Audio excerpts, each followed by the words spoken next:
All right, we're back. No, I'm supposed to say it. No. All right, we're back. We switched positions this week. We switched chairs. I don't know what I did to deserve the more comfortable chair. But 2020, new year. I sit in the big chair now. Yep. So good topic today. We had a bunch of questions. Some of these came in on the questionnaire that we sent to a bunch of our clients. But a lot of people had questions on snacking and what should I eat?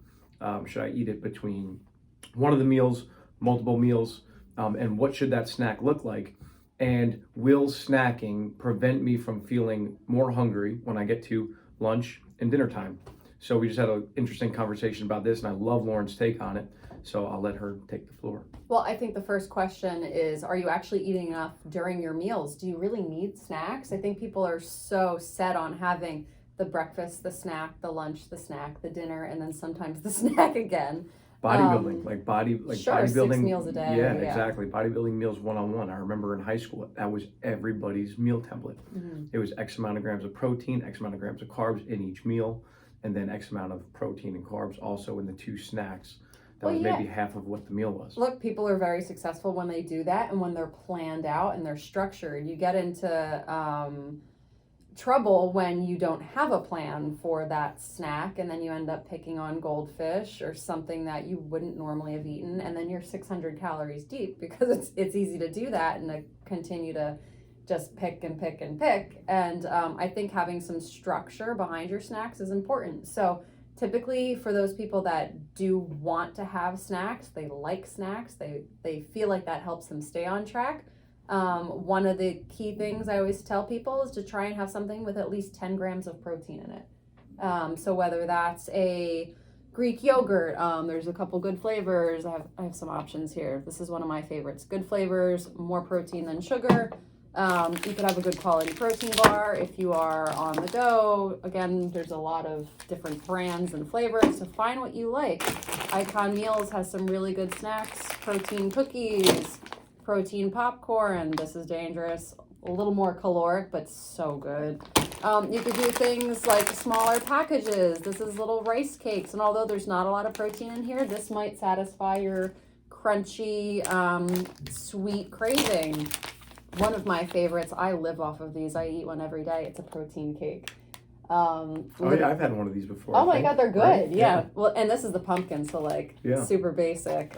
So good. I literally eat one every single day. Yeah, those are really good. Yeah. I remember. Yeah, that's a great brand. But I think we also need to evaluate whether we're eating enough in our meals to keep us satiated for longer.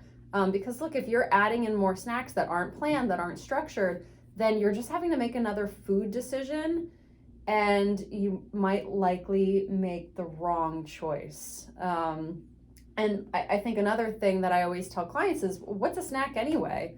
Why can't you have a small piece of chicken in a low-calorie wrap with a little mustard on it and make a little sandwich out of it? Like, there's no hard or fast rules with what snacks are, right? Yeah. So you need to find what is going to make you happy, and maybe to have some sort of portion control, and just try and get those 10 grams of protein as a minimum. And those are usually my tips that seem to work relatively well. Yeah, I think the biggest thing is structure, and with snacks, I think some people would associate snacks with something quick, something fast that they didn't necessarily have to make, and that's probably when it gets the most dangerous.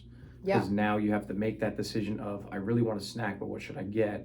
If you go to the vending machine, very unlikely that you're going to make a wise decision. And I think a great point there was, you could actually plan out your snack, and if you're into meal prepping, you could make a mini meal out of what your snack should be if you feel like you get hungry before lunchtime or before dinner time. So I think those are great options.